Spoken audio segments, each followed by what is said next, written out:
Welcome to the AT Parenting Survival Podcast, where you get help and guidance through the chaos of parenting a child with anxiety or OCD. This show is for educational purposes and is not intended to replace the guidance of a qualified professional. Here's your host, child therapist, Natasha Daniels. Well, hello there, and welcome to another episode of the AT Parenting Survival Podcast. Today, I have Dayna Abraham back on the show. She is from Calm the Chaos, Lemon Lime Adventures. Probably have heard of her and her work online. And I invited her on. She's been on a couple of times before. We've talked about difficult behavior, sensory issues. And today I wanted to talk about school refusal. When our kids are just not able to get to school. And the reason I want to talk to her about it is because she has a very intentional way of us approaching difficult behavior. And I like the proactive approach. And so we are going to discuss school refusal through that lens. Before I get started, though, I would like to thank NoCD for sponsoring this episode. NoCD offers affordable, effective, convenient therapy. They're available in the US and outside of the US. And you can schedule your free 15-minute consultation to see if NoCD is a right fit for you and your child. Just go to treatmyocd.com. That's treatmyocd.com. I'll leave a link in the show notes. And so without further ado, here is my discussion with Dayna. Well, I want to welcome Dayna Abraham to the show. Thank you for coming back on again. I appreciate it. Thank you for having me. It's always such an honor to be here. Yeah, and we're going to talk about a great topic today. We're going to be discussing what to do with school refusal. And I know behavior is your thing. You have Calm the Chaos, and now you actually have a new book coming out called Calm the Chaos, a failure-proof roadmap for parenting even the most challenging kids, which is completely my audience, I'm sure. And so I thought it would be great to have you on, talk about school refusal and how we would address that difficult behavior through your lens. Mm-hmm. Absolutely. I think that's such a especially I see more and more of that and I don't know if you have, but over the last 3 years since the pandemic, I've seen a rise in school refusal, and then schools not really knowing what to do, parents not really knowing what to do, and then everyone kind of getting caught up in these battles. And so not only have I dealt with it from a coach or, a leader perspective of helping other parents, I also have dealt with it. My youngest really struggles with anxiety. And so she really struggled to get to school. Once she was at school, she was fine for the most part. But so I've dealt with a lot of that school refusal, and we can talk through some of the plans we created personally and how to apply the framework to that situation. Yeah. And you're bringing up a couple of good points. I did see the spike in school refusal or just inability to get to school. I don't know, a softer way to say it. After COVID, I think kids got really used to being at home, and it did bring a lot of fears, I think, going back into school. And I know my son had a really hard time. Today's actually the first day of school. We start so early. Wow, you start so early. I know. And I know with my son who's 13 and was I don't want to go to school. I don't want to go to school. And you can feel that anxiety in your own body. Mm-hmm. And I was you just don't know what you're going to wake up to. And I woke him up this morning and he's I just don't want to get up. And you have that flash of oh my gosh, he's 13. How am I going to get him out of bed? I can't force him to go to school. And thankfully he got downstairs and he it wasn't as bad as I thought it would be. But that anxiety every year that I'm sure so many parents, and I'm sure you too, experience is so intense. It is. And then you already said, you start to catastrophize and you start to go down a spiral of thoughts of well, how am I going to get him to school? And if I don't get him to school, how's he going to pass? And if he doesn't pass, how's he ever going to go to college? And if he doesn't go to college, how's he get a job? And if he doesn't get a job, how's he going to live on his own? Right? You just go down this long, long path instead of focusing on today. Today, something is stopping him from being able to go to school. What does he need? How do I get curious to help him get there? But it's so easy for our brains to go into there's so many things that are going to go wrong here. Yeah, 100%. I was getting up for 8th grade, and I was also getting him up for 9th grade high school. Uh-huh. And I think high school is going to be so much worse. So I think you're right. That's what we do. And then it immobilizes us because then we're not even intentional with our actions because now we're panicking. Yes. Yeah. And I think, and then you also, if you've struggled before, right? So like you have experience of struggling in the past. And so first day of school, it happens. So then the thought is like, here we go again. Great. It's another year where we're just going to battle with this all the time. And, I can't, like, what am I doing wrong here? And then you start to beat yourself up. And it's just like, it's this endless cycle. So I think that's the first step really, is just one, like normalizing it. There are so many kids who are struggling to get to school. And if we look at like why, I think there's a couple of reasons. We can make a lot of assumptions and guesses, but in the book, I talk about something called the behavior funnel, which is like what's under the surface and kind of a systematic way of looking at behavior. And the first one is basic needs. And so if your kids' basic needs aren't being met, and we always think of like hunger, sleep, thirst, those sorts of things, but safety is number one. And if your kids don't feel safe, and a child who has anxiety, OCD, a lot of that's coming from, they need that control on that to feel safe, right? Like they're not feeling safe in their environment. They're not feeling safe with the transition, the change. And so you're going to see more refusal. And all of us as a collective society, we all had unpredictability and felt unsafe. And it's going to take a long time for us as a society, especially as young adults or young children who are growing up, to find their sense of safety again. It doesn't just magically happen because the schools open up again. So I have found that that's a big one. The second one is we spent like a year and a half, 2 years, in many places. I know Florida opened up real fast, but most places were closed down for a year and a half or so. So then kids didn't have that sense of belonging. And so they're missing that second piece of the funnel, which is connection and feeling like I feel seen and heard. I feel valued. I feel like I have a group I belong to. And so that's going to cause a lot of school refusal. And then the third one being sensory.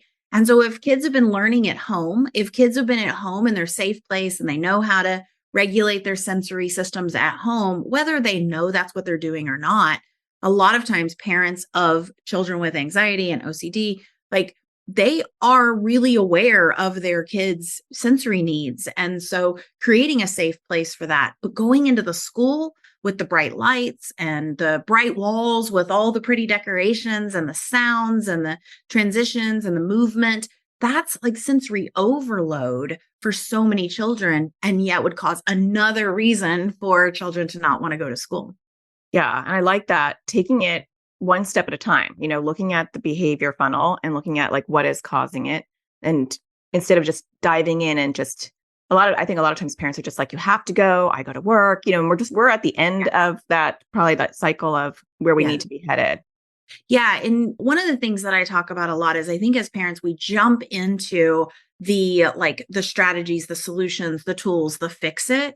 And that can't really happen until we've built that level of trust and that safety and connection, which happens in what I call ride the storm stage. And so in the book, I talk about 5 stages that we go through, and we can't start with the routines and the systems. And that's where most people start is, well, I'll just create a routine. I'll hand it down to you and you follow it. And that's stage 5, which we call family success. So instead, we have to start at what I call ride the storm, which is your plan until you have a plan that works. And it sounds really silly to make that, but you're not going to magically listen to this podcast, make a plan, and then it's going to work tomorrow morning. Right. You've been dealing with this struggle for a long time. So you need a plan for when your child refuses school, because it's going to happen again. If it's happened before, there is going to be a day where no amount of coercing or talking or problem solving is going to get your kid out the door. So what do you do then so that you don't lose your cool, right? And so that one is really basic. And all of our plans are based in what we call the UQ framework, which is you, connection, understanding, and empowerment. So for Ride the Storm, it's about, for that U piece, it's doing something we call stop, breathe, anchor, which is just stopping. Don't say anything. Don't move your body. Take a big, deep breath in and then anchor yourself in today is one day, or my kid is struggling. Something that reminds you that your child needs you instead of your child is forcibly or purposely like trying to make your life hard.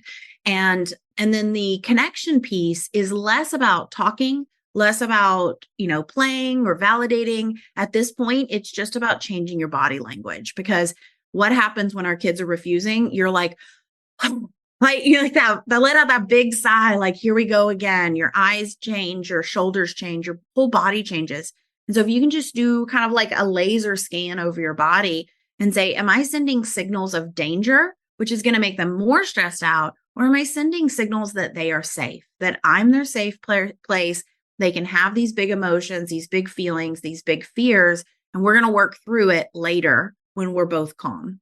And then the understanding, again, you're not going to play 20 questions here. So instead of like, why won't you go to school? Well, what are you feeling? Well, how are you feeling? It's just, you're just remembering in that moment, all behavior is communication, and this isn't about me. That's it. And then the empowerment piece, again, can't happen in the moment. It's, if we focus on our kid never goes to school, our kid always fights us, then what we need to do instead is focus on the tiny. So maybe the tiny progress. So maybe normally it takes 3 hours to get your kid to school, and today it took 2 hours and 45 minutes. Well, that's progress, right? Or maybe today they got out of bed and then they refused. Maybe today they didn't want to get out of bed, but once they got out of bed, there was no problems after that. Maybe today you got to the parking lot. Maybe today you got in the car. But focusing on those teeny tiny steps forward is going to help your brain remember, hey, we are making progress, instead of judging your progress on your worst day. Mm-hmm. Because if you do that, then you're going to constantly feel like you're not making any progress.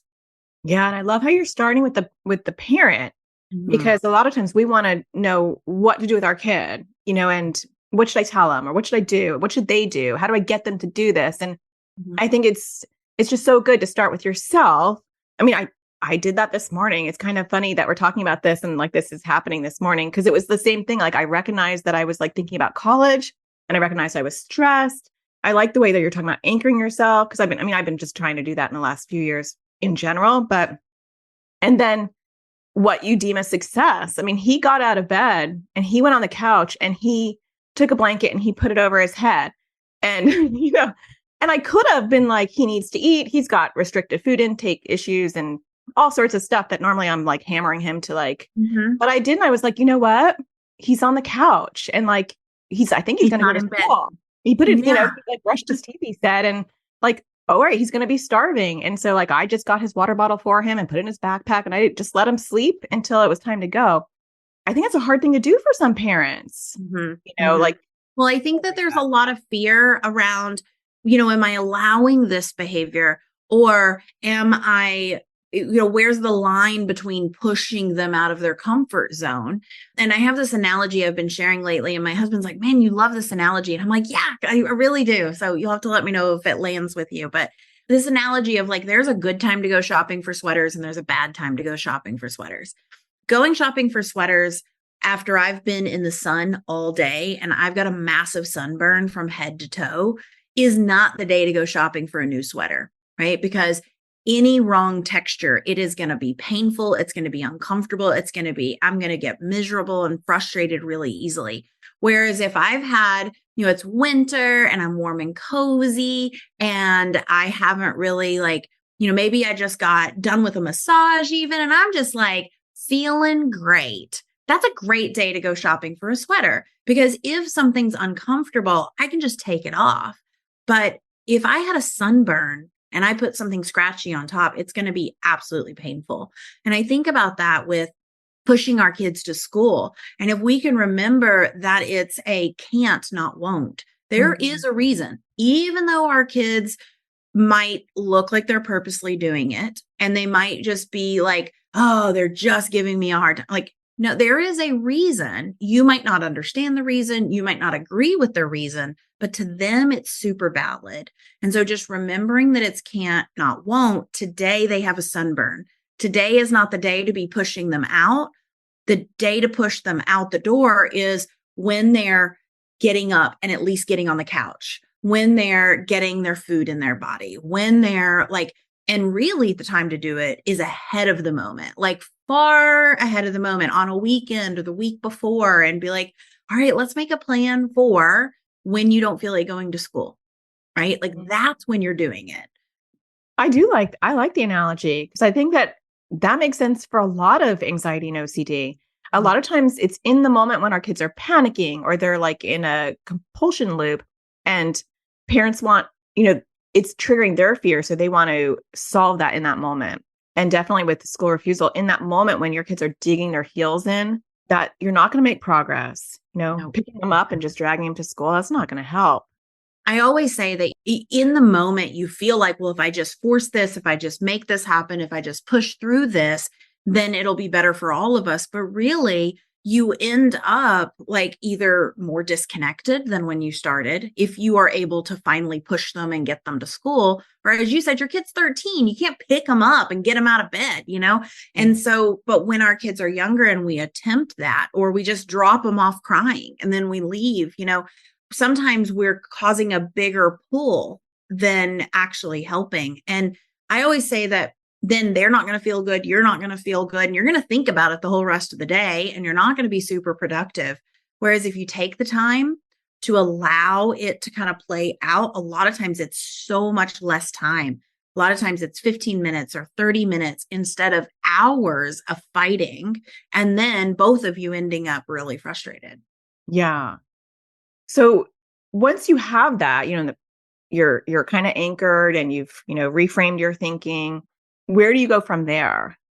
So in our roadmap, we actually have another stage before we get into helping with the kids. And this one is one that most people want to skip over. And it's our time and energy. And I'm not going to go into it in detail, but I think it's super important. If we're dealing with school refusal, that's first thing in the morning. And so if we ourselves have no battery in our tank, if we have no fuel, no juice, nothing left in our body to handle a stressful situation first thing in the morning, then it's going to be really hard for us to respond, stay curious, stay calm, be that grounded presence. If we're rushing and stressed and worried that we're leaving, we have no time and we're going to be late to work and all these things, it's going to be really hard. So in the book, I talk about 5 daily habits that parents can start to add in that just add up to 5 minutes. And so they're teeny tiny little daily habits to get your head straight, to get rid of your stress, because when stress goes up, executive functioning goes down.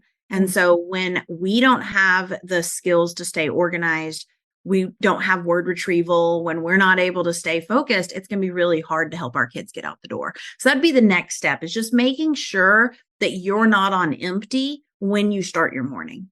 Yeah, which I think is crucial. I think it's a great step. I teach that in my self-care series because, I had to live that myself. And I feel like you show up in such a more intentional way. Like when I just did, I did a lot of work recently on that, like more space and more like mindfulness and stupid things. Like, I have like a coach that kind of helps me with like my world. And she had an idea of like, I have these salt lamps everywhere, because I think they're pretty. But she's like, turn one on like you're like setting, like you're starting your day. Like, and so I have one by my, it's a ritual. And it's like, it's a soothing ritual because it makes me pause for 2 seconds. If I turn it on and then I realize that I forgot that I turned it on, I go back because obviously I wasn't mindful. Like I wasn't ready. And that's a 30 second. 30 seconds. That's exactly what these habits are. I say it's a 5-minute energy plan, but really a lot of them you can do in like a second, 2 seconds, like 30 seconds. And some of them you can expand longer, like the first one is a shift. And so what you just said is like pausing, turning it on and being mindful of your day. That's your shift. That's great. Yeah. Right. But you can also spend 30 minutes doing a meditation. And that can be a shift. And so it meets you where you are. But I hear so many parents say one of 2 things. They say, 1, I don't have time, right? I'm so busy, blah, blah, blah. And it's like, we all have a minute here and there, right? And we have to give ourselves that minute, because you're either going to spend the time taking care of yourself, or you're going to be forced to take the time being in bed, being sick, and not being able to show up for your kids, right? So why not be proactive and take that time? And look, on this like podcast tour that I'm on right now, like I have friends, thank goodness, who keep messaging me and they're like, I hope you're taking time for you. I hope you're taking time for you. Nice. Because it's so easy to get caught up and be like, I have no time. I have no time. Yeah. We have to force ourselves to prioritize that 5 minutes for ourselves. So that's number one. And number two is people will say, I can't do it. I can't figure out why I'm not giving myself this time and energy plan. I know it's important, but I just can't force myself to do it. And the root cause here is typically that you don't believe you're worth it. Right. Yeah. I That hear that you too. don't believe you're worth the time being spent on yourself, the care being spent on yourself. And the thing is that the people that are saying this are parents who care deeply about everybody else. Mm-hmm. So I always say, start with what you know. Well, if you care deeply about other people, like your child, then do it because you care about them, because you want to show up for them. And then by doing this small act of self-care, you're then going to start realizing, oh, I do matter. I am important. This 5 minutes is super valuable for me and I am worth it. And I think if we can do that, especially if we are raising kids with anxiety or OCD or challenging behaviors, they need to see us taking care of ourselves because they're in a world where many people discount their struggles, their challenges. My oldest struggles with anxiety. I struggle with anxiety. My daughter struggles with anxiety. And my oldest, when he goes to his dad's, is told healthy people don't take meds. Oh my gosh. Right. And so he's being inundated with the world and his dad saying, you don't need that. You don't need that. You don't need that. And so the more that they see us take time to drink water, to take our deep breaths, to center ourselves, to swap our thoughts, to take our meds, whatever it is that takes care of our body, then they're going to be like, oh, this is normal. This is what being healthy is. Yeah, I love all that because I do feel like I think parents, there is this like we don't deserve it mentality, which I don't know where that comes from with often women, like I can't, it's like selfish. I'm going to focus on this and I need to, and I do feel like the trickle down is pretty immediate. I mean, the minute I started working on myself in the last 2 years, I was more present for my son in particular because I had the least patience for him and my older daughter, I guess 2 out of the 3, to be honest.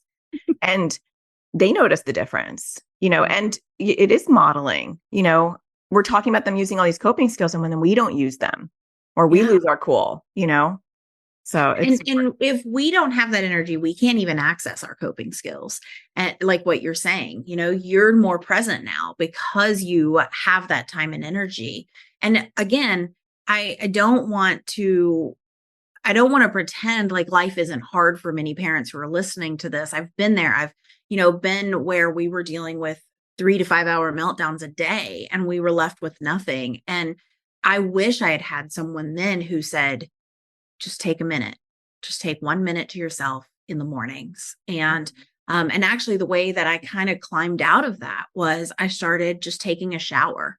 And it was fast because I knew if I was in the shower, there was a possible fight or a meltdown happening outside the shower. But I took a shower, I brushed my hair, and I put on clean clothes. And that act was enough to kind of get me out of this funk I was in.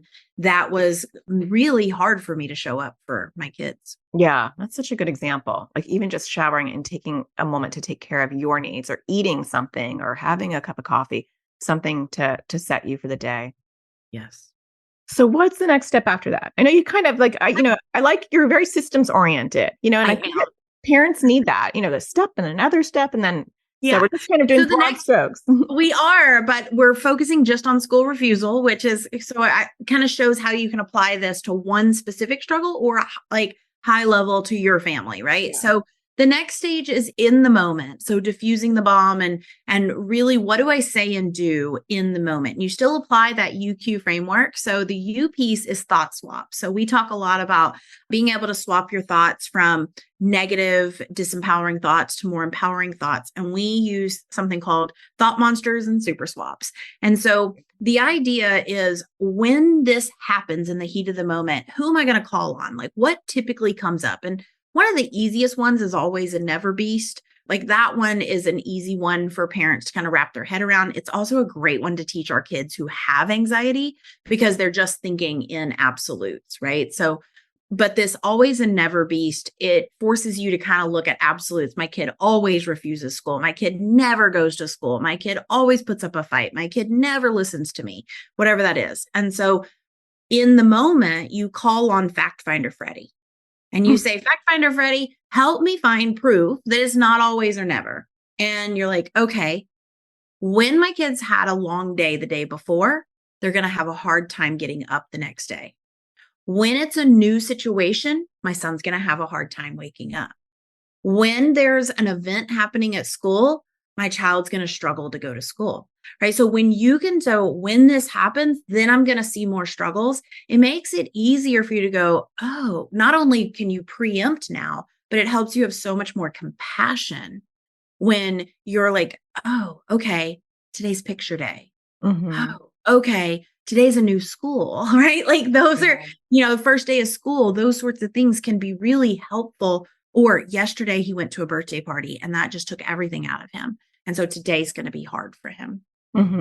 Yeah, I like that because it's that all or nothing thinking that really for everybody, for the child, for you, it just gets you down that deep hole. Yeah. And we'll talk about ahead of the moment, but so remember this one because it's a great tool to teach our kids, especially with anxiety, OCD, is like when they're focusing on someone always picks on me, or I never get chosen in class, or it's always too loud at school, right? Like those things, it's really helpful for them to call on Fact Finder Freddy to find the proof that, oh yeah, Miss So-and-so lets me go to her room when I'm stressed out.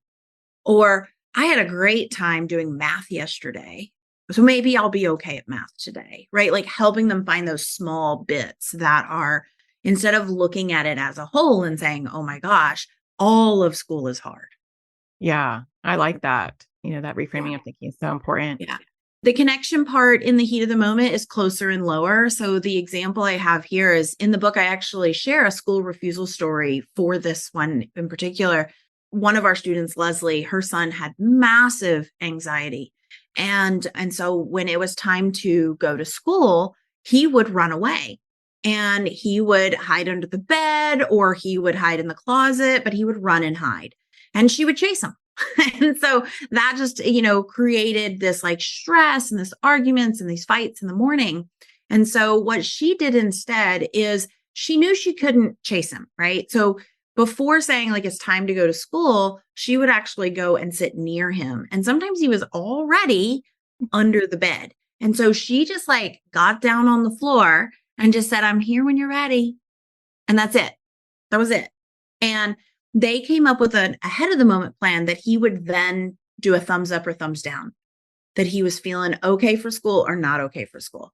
And so then they had another plan that would happen after that. But the in the moment was that she would go to wherever he is, meet his level and just be there with him.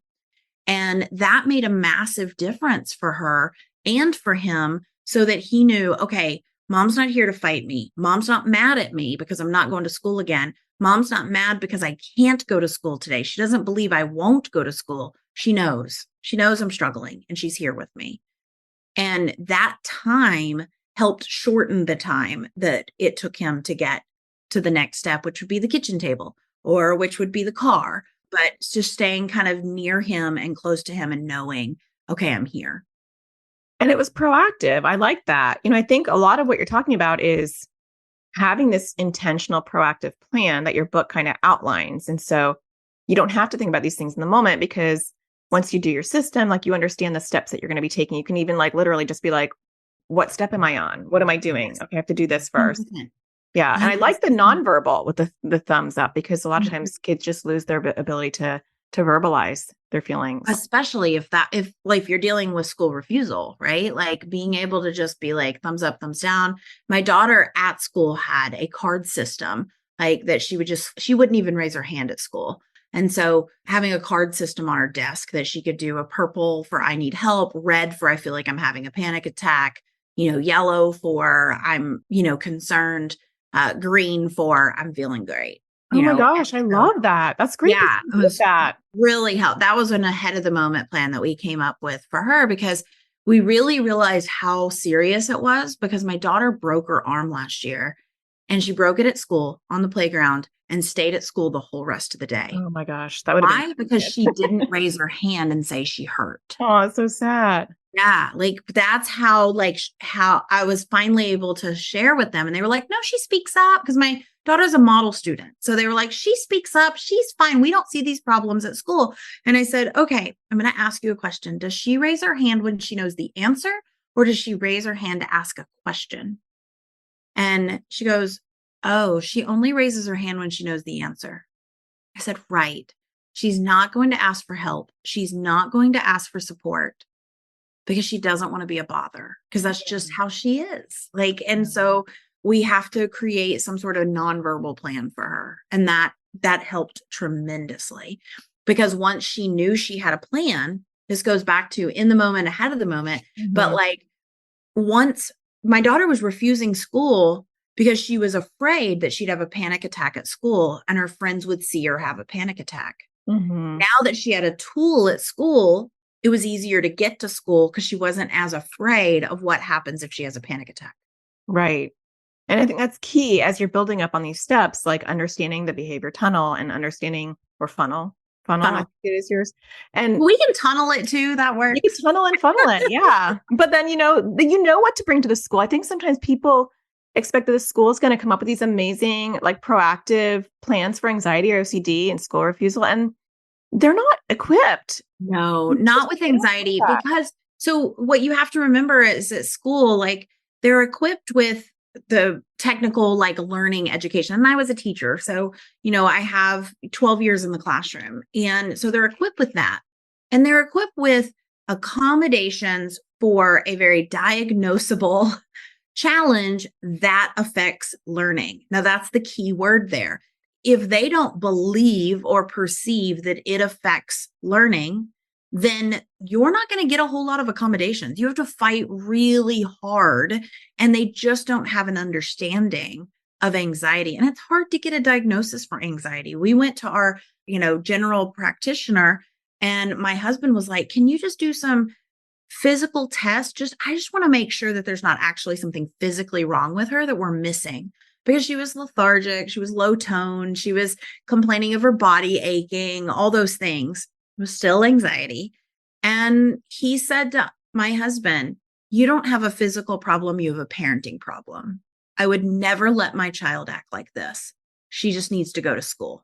Oh my goodness. Like, okay, right? Now, we are like supposedly at this great doctor's office, and we're educated people. Imagine how many people are dealing with this that don't have a good a good doctor system, that don't have good support, and they're being told this and then believe that it really is a parenting problem. And then that's where this fear comes in of like, I have to get my kid to school. Right. Or the school becomes punitive, or like they threaten court, they threaten all sorts of crazy We things. had that this last year. We had the truancy office call. And so like the truancy office called, and I was like, okay, I know why you're calling, right? My daughter has missed a lot of school this year. And she was like, okay, well, what's your plan to get her here? And I said, here's what I want you to know. My daughter has straight A's, and my daughter loves learning. And if I force her to go to school just to say I'm forcing her to go to school, she's going to hate learning and she's not going to have good grades.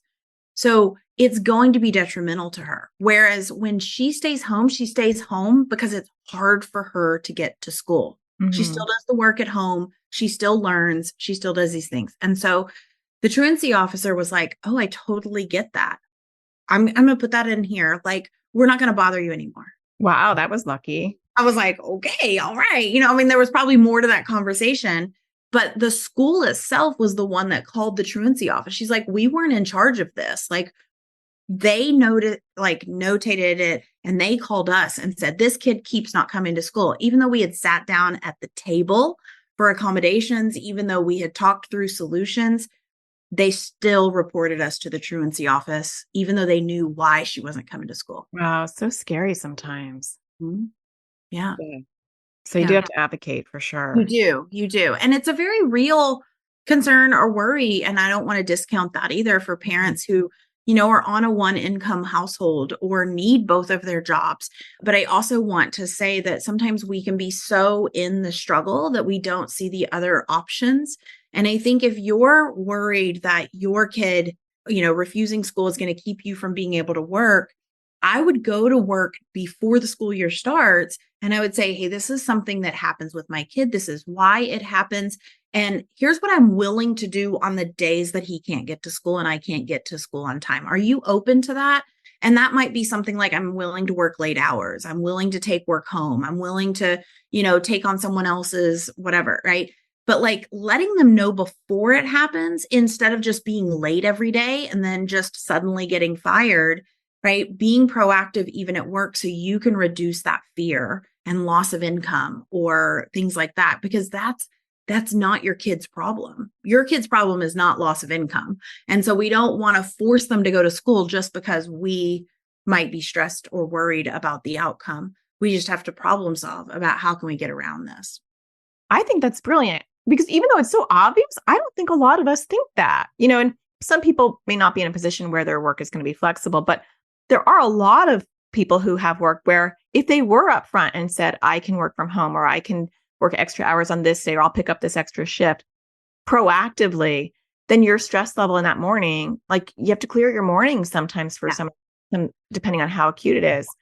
And start looking for something that's more flexible because with the pandemic, it opened up a ton of online opportunities. And so looking for something that might be a little more flexible. A lot of businesses went back to hybrid and didn't go back to full-time in the office, or if you work a certain job where it requires you to be there, having a backup system, even if it's not you not getting there, but you have a go-to person. You have someone you can call on that's like, okay, if it extends past an hour of like trying to get you to school, well, then I'm going to call in Aunt Susie, and Aunt Susie's going to sit with you until you feel ready to go to school because I'm on call at the hospital and I have to go or whatever, right? Like just look at your situation and create a plan for your own self so that when your child is refusing school, you're not thinking of all the ramifications in your adult life.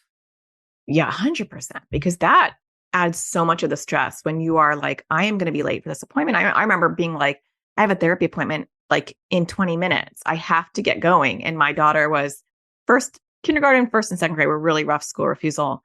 But I also like your ideas of like, you can find things at school, so once she had the cards and she felt like she had a voice, that probably reduced her stress and her anxiety about going to school. I know with my daughter, introducing her to the nurse and then the nurse, and knowing that you can go to the nurse if you're feeling like you're going to, she has emetophobia and she gets anxiety attacks too. I was like, if you feel like you're going to throw up, you can go to the nurse. And I would have a conversation with the nurse and say, she has anxiety. Don't send her home because she's not sick. And the nurse and her now have this relationship where the nurse has gluten-free crackers for her, and so she'll go there for lots of small things, but she knows most of the time not to call me, but she has a safe place and she knows that the nurse is a safe place. That is the important part, is making sure that your kid has a safe person or a safe place at school. It doesn't have to be the whole school. And again, we talked about all or nothing or Fact Finder Freddy. So the school's not safe.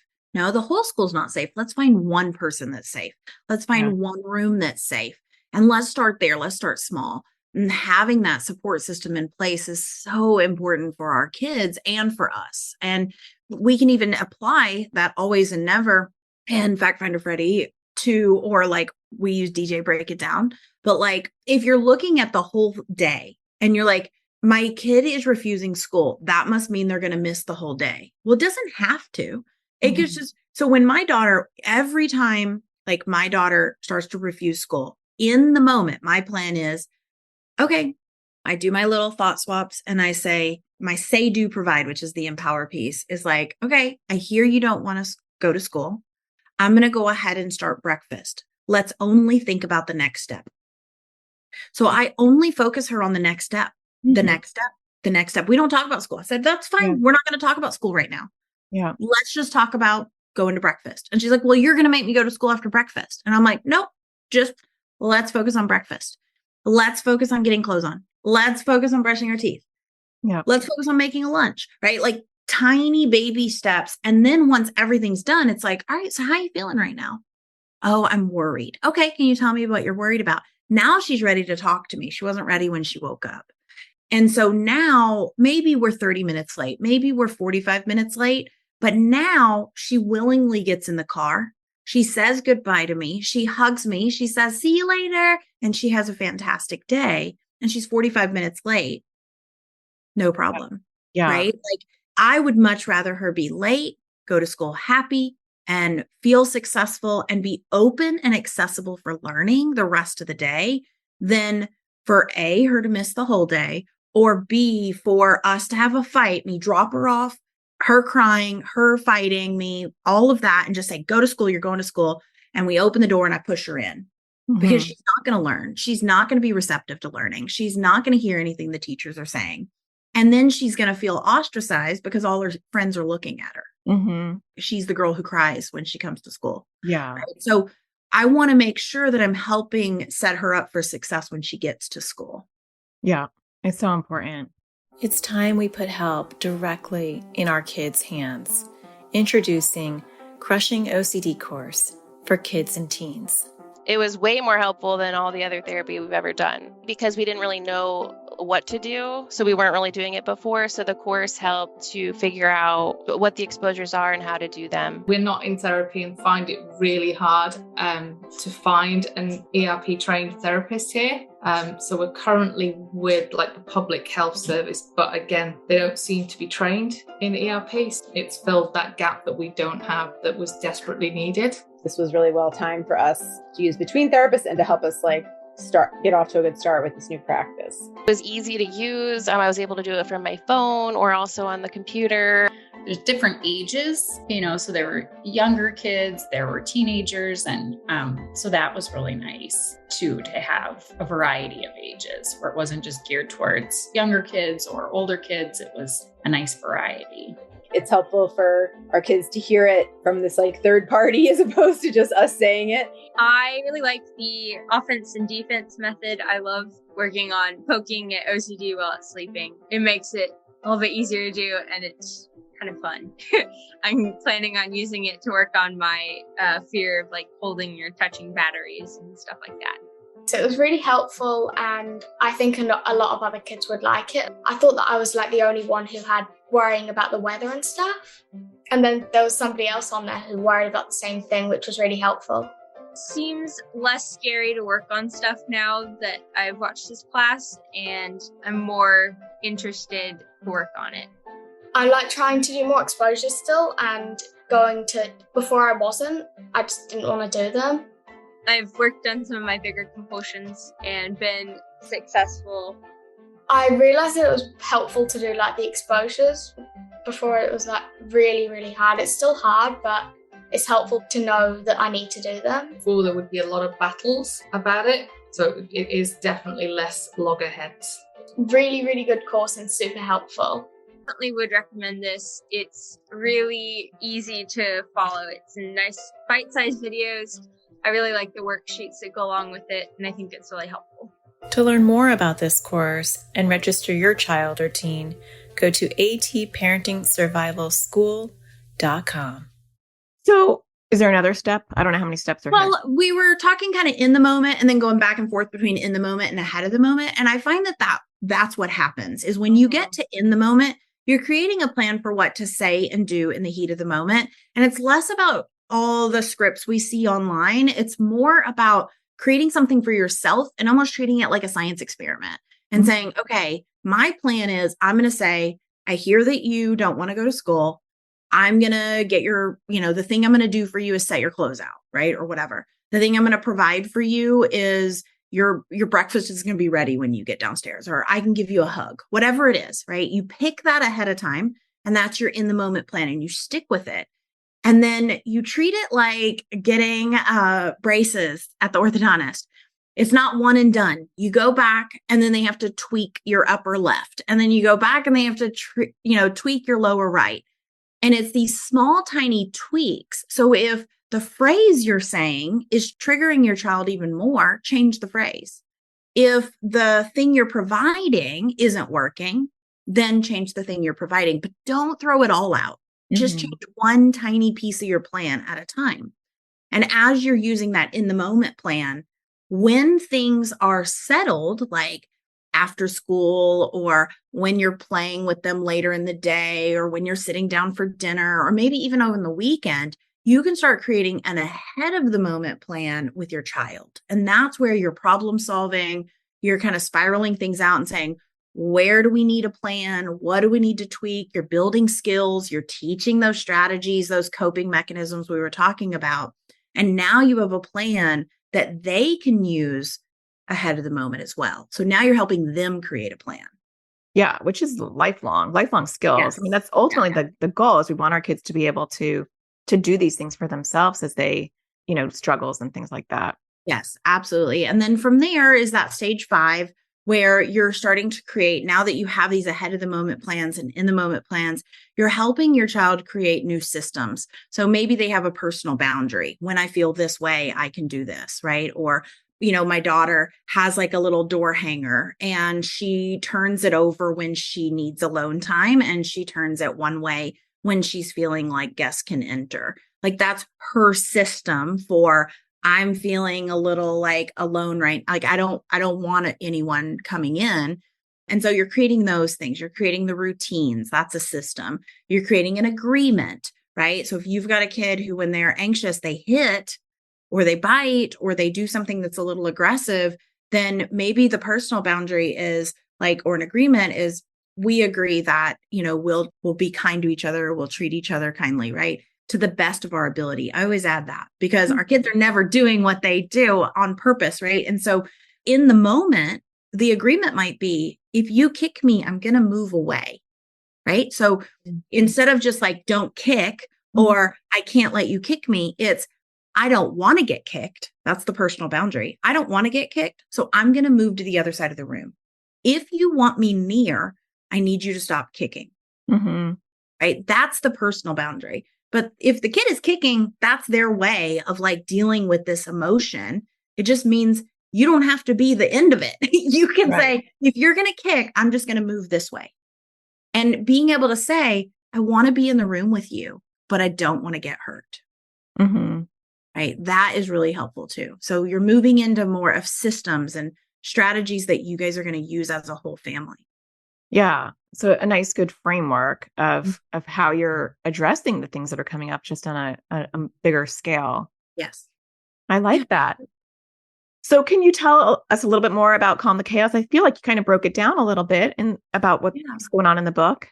Yeah. So Calm the Chaos, it's a roadmap for parenting any child, really. I say for, even the most challenging kids, but it's built so that parents don't have to feel like they have to figure it all out on their own. And also they don't have to give away their agency to an expert telling them what to do.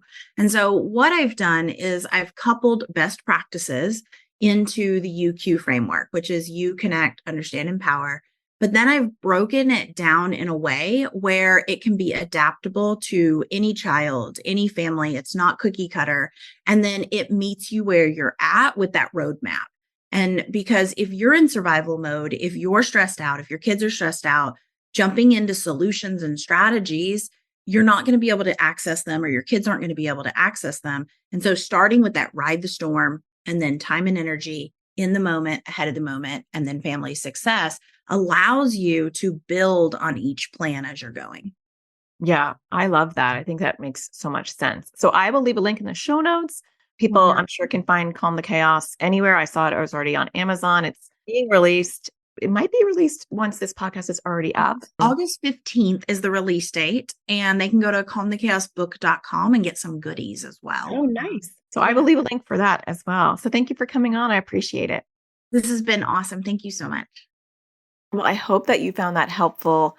It's a lot of work to kind of come up with a proactive plan. And obviously, you're not going to get that in a 45-minute, 55-minute podcast. But the idea is to give you some idea of where to go with this, how to think about it.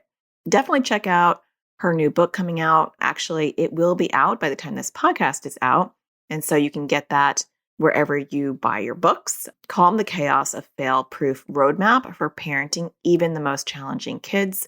I will leave a link in the show notes. I'll also leave a link to her website related to the book so you can get those extras that she was talking about. If you are wanting to also take a course on difficult behavior, you probably already know, but I do offer a course, Difficult Behavior Caused by Anxiety and OCD specifically. And those are good supplements, her book, my course, because in my course, I dive deeper into anxiety and OCD and, how we're going to really take the tools that I've been teaching you in this podcast episode, and not this episode, in this podcast in general, and in my other online courses, like how to teach kids to crush OCD, how to teach kids to crush anxiety, and then how do you take all those skills and then how do you handle the difficult behavior that also comes with it, with anxiety and OCD. So good to get different resources and get different perspectives, and they really supplement and complement each other. So check out Dayna's book, Calm the Chaos. And again, check the show notes. I will leave those links. Easy to find on Amazon, and I'm sure is going to do fantastic. And I hope that you're enjoying the podcast. If you are, don't forget to rate it, hit a star if there's a star to hit, and leave a review. I greatly appreciate that. So I hope that you're finding the sparkle in everything you do, and I'll talk to you again next Tuesday. Take care. Thank you for listening to the AT Parenting Survival Podcast. To get additional support raising a child with anxiety or OCD, visit Natasha's online school of on-demand classes at atparentingsurvivalschool.com.